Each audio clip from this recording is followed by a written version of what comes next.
Meet the GIMP ટ્યુટોરિયલમાં સ્વાગત છે.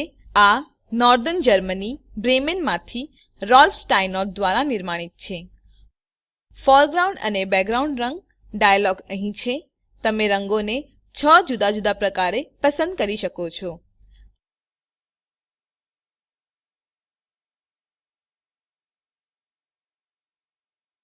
આ પહેલી રીત. તમે અમુક સ્લાઇડરો H, S, V, R, G, B તરીકે જોઈ શકો છો અને તે અનુક્રમે hue, saturation, value, red, green, blue માટે છે. અહીં હું કાળાને મારા ફોરગ્રાઉન્ડ તરીકે પસંદ કરું છું અને તમે જોઈ શકો છો કે hue, saturation, value, red, green, blue તમામની વેલ્યુઓ 0 છે. અને જ્યારે હું હ્યુ ની વેલ્યુ વધારું છું, કંઈ પણ બદલાતું નથી. કાળું એ કાળું જ રહે છે કારણ કે વેલ્યુ 0 છે અને જ્યારે હું વેલ્યુ વધારું છું, મને જુદા જુદા પ્રકારની ગ્રે ટોન મળે છે. જ્યારે વેલ્યુ 0 હોય છે, ત્યારે હું સેચ્યુરેશનને વધારી શકું છું અને કંઈ પણ બદલાતું નથી.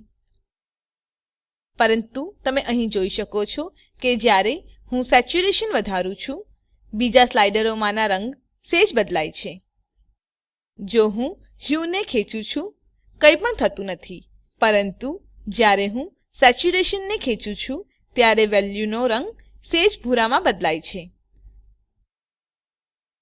જો તમે એચએસવી સિસ્ટમ દ્વારા રંગ પસંદ કરવા ઈચ્છો છો, તો સેચ્યુરેશન અને વેલ્યુ સ્લાઇડરને આગળ ખેંચો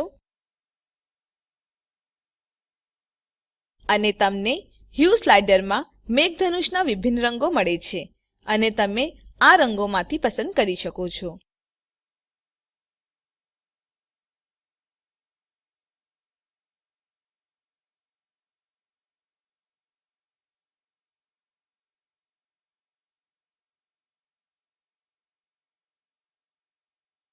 અહીં તમે જોઈ શકો છો કે રેડ, ગ્રીન અને બ્લુ સ્લાઇડરમાંના રંગો એચએસવી સ્લાઇડરના અનુરૂપ બદલાય છે અને તેથી રંગ પસંદ કરવું સરળ થાય છે. જો તમને ઝાંખા રંગ જોઈએ છે, તો સેચ્યુરેશન સ્લાઇડરને સંતુલિત કરો. જો તમને પાક્કા રંગનું સારું મિશ્રણ જોઈએ છે, તો તે અનુરૂપે વેલ્યુ સ્લાઇડરને ખસકાવો અને રેડ, ગ્રીન અથવા બ્લુ સ્લાઇડરમાં એક માત્ર પસંદ કરો. આમ હ્યુ, સેચ્યુરેશન અને વેલ્યુને સમજવું વધુ આસાન નથી, પરંતુ રંગોને પસંદ કરવાનો સારો માર્ગ છે.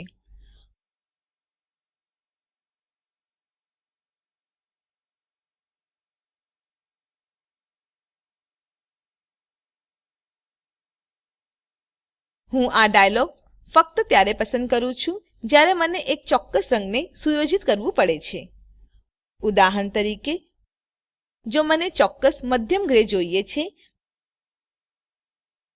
તો હું વેલ્યુ સ્લાઇડરને 50 સુધી ખેંચું છું,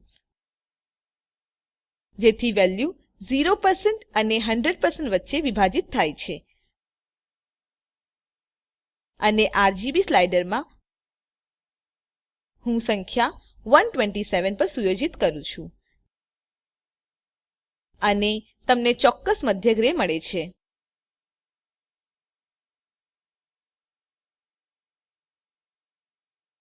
હવે ચાલો બીજા ડાયલોગો પર નજર ફેરવીએ. આ ડાયલોગ એચએસવી રંગ મોડેલ પર આધારિત છે અને પહેલા તમે વર્તુળમાં રંગ પસંદ કરો જેની તમને જરૂર છે.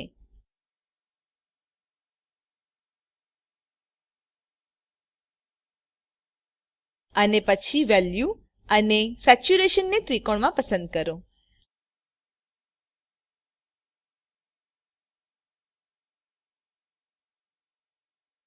આમ જ્યારે હ્યુ પસંદ કરાવાય છે, તો તમને સમાન હ્યુ માટે અહીં ત્રિકોણમાં વેલ્યુ અને સેચ્યુરેશનની જુદી વેલ્યુઓ મળે છે.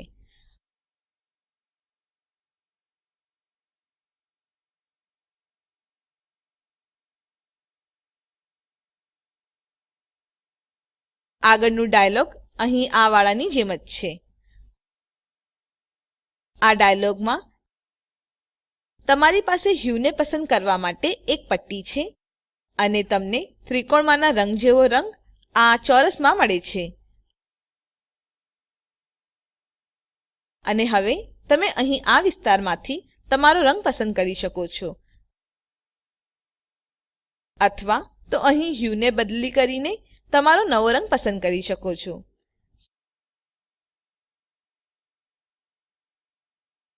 સાથે જ તમને અહીં સેચ્યુરેશન પર સ્વિચ કરી શકો છો અને વેલ્યુને આ રીતે સ્લાઇડ કરી અને hueને આ રીતે સ્લાઇડ કરીને તમે તેનું સંયોજન પસંદ કરી શકો છો. પાક્કો રંગ મેળવવા માટે અહીં તમે વેલ્યુને સુયોજિત કરી શકો છો અને એ અનુસાર સેચ્યુરેશન અને hueને બદલી કરી શકો છો.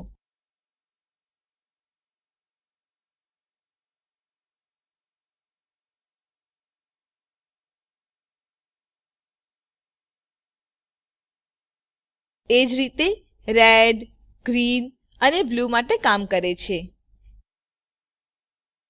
હું બ્લૂની માત્રા મને જોઈતા રંગોમાં બદલી કરી શકું છું અને ત્યારબાદ એ જ પ્રકારે રેડ અને ગ્રીનની માત્રા.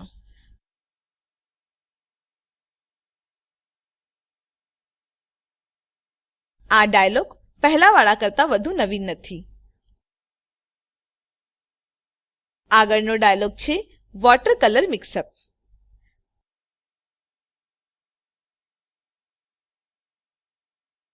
અહીં આગળ સ્લાઇડર ટિપિંગની તેજસ્વીતાને રંગ પોર્ટ્સમાં સંતુલિત કરે છે અને તમે આ બોક્સમાંથી એક રંગ પસંદ કરી શકો છો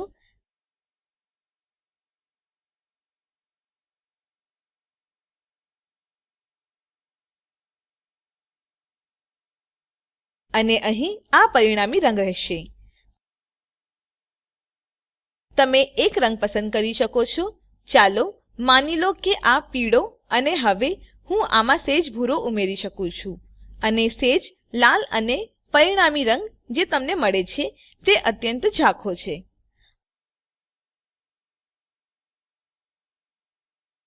આ ડાયલોગ હું ઘણી વાર વાપરતી નથી.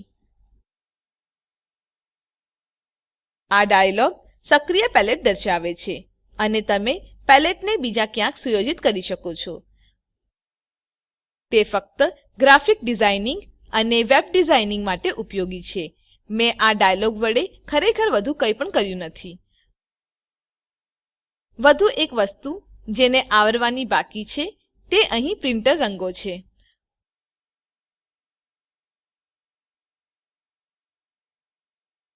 મને લાગે છે કે આ ડાયલોગ ફક્ત વ્યવસાયિક પ્રિન્ટરો માટે છે અને પ્રિન્ટર રેડ, ગ્રીન અને બ્લૂ ના બદલે સાયન, મજેન્ટા અને યલો વાપરે છે અને તે એટલા માટે કે તે રંગોને વિભાજિત કરે છે.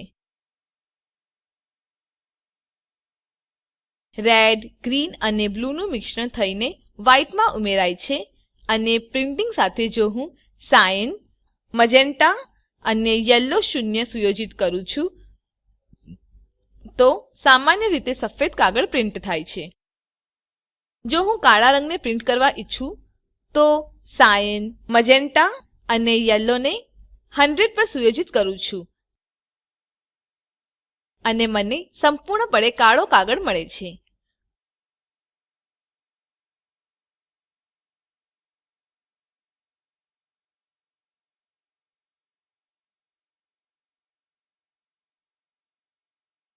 આ રંગો આ ડાઇ પ્રકાશમાંથી બાદ થાય છે અને ફક્ત સાયન પરાવર્તિત કરે છે અને તમે મિશ્રિત કરીને તમને પ્રકાશમાંથી વધુમાં વધુ બાદ કરી શકો છો અને તમે પ્રિન્ટ કરી શકો એવા તમને તમામ રંગો મળે છે. અહીં કેટલાક દ્રશ્યમાન રંગો છે જેને પ્રિન્ટ કરી શકાતા નથી અને તેથી તમારું પરિણામ જુદું પડે છે.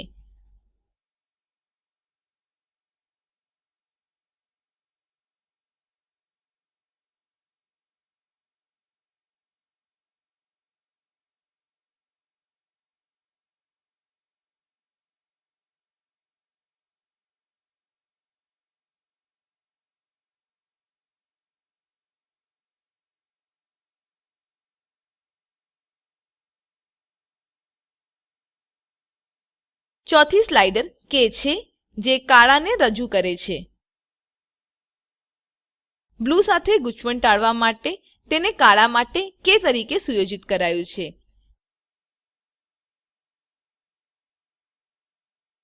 જ્યારે હું સફેદ રંગ પર ક્લિક કરું છું, જે મારું બેકગ્રાઉન્ડ રંગ છે, તમે જોઈ શકો છો કે કંઈ પણ બદલાયું નથી.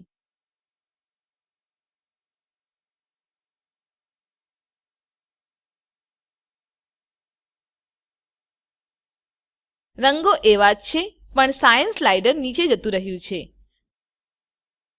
અને કે સ્લાઇડર ઉપર થયું છે. ચાલો તેને દોહરાવીએ. Y સ્લાઇડર 40 પર સ્લાઇડ કરો, M ને 80 અને C ને 20 પર.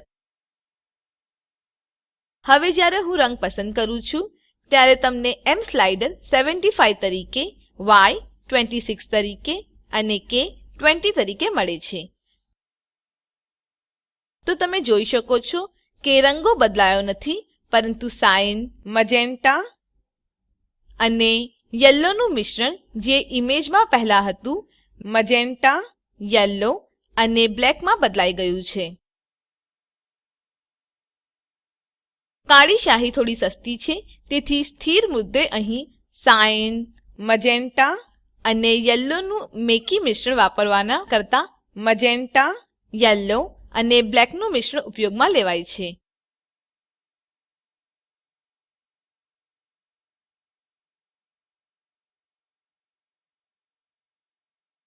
તો હવે આપણે રંગ પસંદગીના તમામ 6 ડાયલોગને આવરી લીધા છે.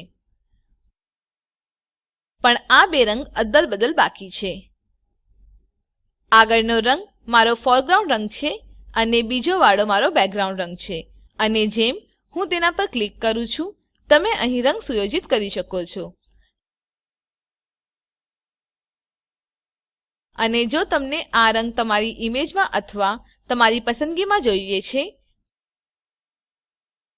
તો આ રંગને તે વિસ્તાર પર ફક્ત ખેંચો અને તે આ રંગોથી ભરાઈ જાય છે. તમે આ રંગ અદલ-બદલ ટૂલબોક્સમાં ધરાવી શકો છો.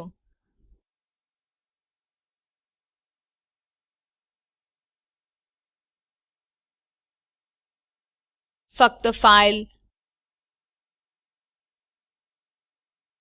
પ્રેફરન્સીસ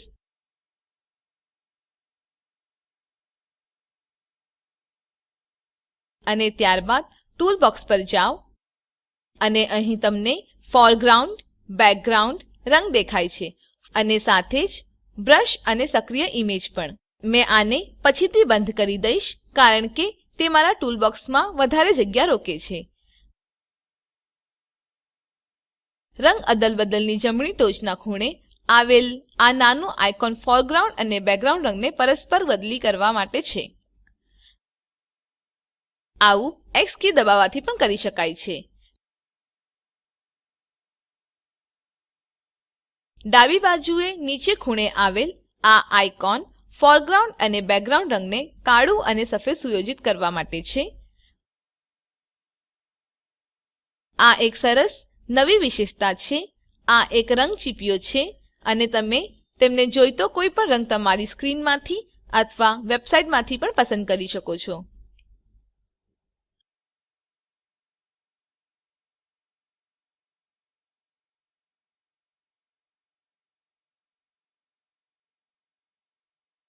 અને છેલ્લે અહીં એક ફિલ્ડ છે, જ્યાં તમે રંગોને વ્યાખ્યાયિત કરનાર હેક્સ કોડ જોઈ શકો છો. અને જ્યારે હું રંગ બદલું છું, તમે જોઈ શકો છો કે કોડ કેવી રીતે બદલાય છે.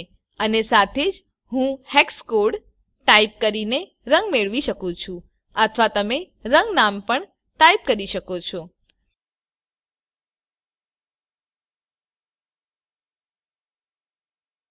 ઉદાહરણ તરીકે હું L ટાઈપ કરું છું અને તમામ રંગો લોન ગ્રીન મળે છે.